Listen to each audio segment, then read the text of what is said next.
Hi, I'm SkyPointWX.com's weather analyst Andrew Fleck, just around your Monday afternoon for a Monday's map outlook. And today is the day where the United States goes from very calm weather, very settled weather, to very wild, stormier weather here. And this is all because of former name Hurricane Ida, now Tropical Storm Ida, thank goodness, because we didn't really want a hurricane hitting the Gulf states. But a tropical storm can be just as bad, especially when it's a strong one like this that you're looking at across the Gulf on this radar imagery here. And the low pressure is evidently here. As you can see, there's a little opening in the rain here. Along that, you have some very, very heavy rain.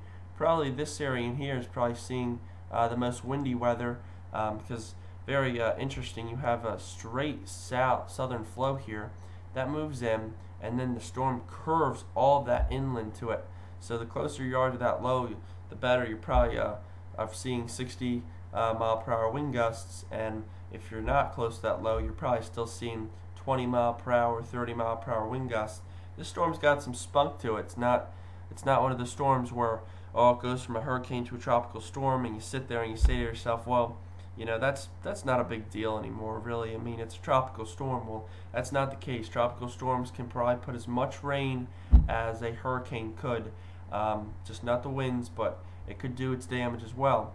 And the heaviest rain right now has been over this area here. It's kind of gotten trapped in from this flow up here and the steering winds that are moving into the low here. And as this flow continues to move up into this area here, and with this low pressure going to be moving northeast, you're going to probably be having a lot of rain in this area here. 2 to 4 inches, very possible. Isolated 6, and I would not back off from that. And again, probably your heaviest wind bands are probably right in here yet, and they're going to come on shore, and they're going to be pretty windy. Storm surge, not a real main issue. Waves will be 10 to 20 feet, but I don't see a real big devastation out of this. Definitely something that's just going to ruin the first half of your week because there will be flooding. There will be some storms. I talked about when you have a very tight enclosed low pressure or a tropical system around those bands or in those bands, they're very convective. That can produce tornadoes.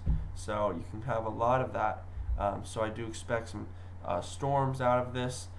If you can get into a warm segment over land and such, some very heavy rain, winds, storm surge at maybe a low risk, maybe moderate, and some waves very high. I wouldn't want to be boating out there today. So again, that is Tropical Storm Ida for you.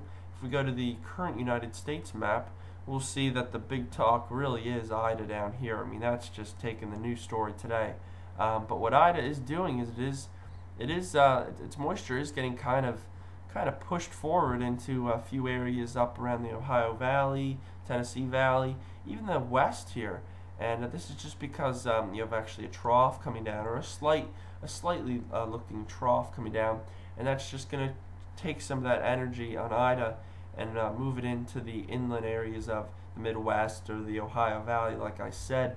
And with that, you're probably going to get some thunderstorms across the central Midwest, probably some thunderstorms of very low severity, maybe moderate, depending how much moisture you can get and how much heating you can get yet.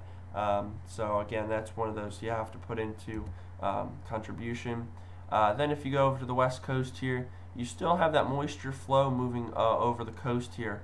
It's rather dry down here. It's probably nice down there, but up here you still have the flow that's affecting Washington, Oregon, San Francisco, maybe north of San Francisco. Wow, that's definitely a little too south, but around parts of California sounds more right to say. And again, that's just because of a moisture westerly flow that's moving in, and some snow falling in the higher elevations, rain on the lower elevations and valleys. So that is about it. If you guys do have any pictures down around the Gulf Coast on Ida, or any pictures across the west, feel free to send them to Andrew Fleck at skypointwx.com. So again, Andrew Fleck at skypointwx.com. Be very appreciated. So that is the wrap up for Monday's Map Outlook. I'll look forward to be talking to you guys tomorrow. So have a nice one.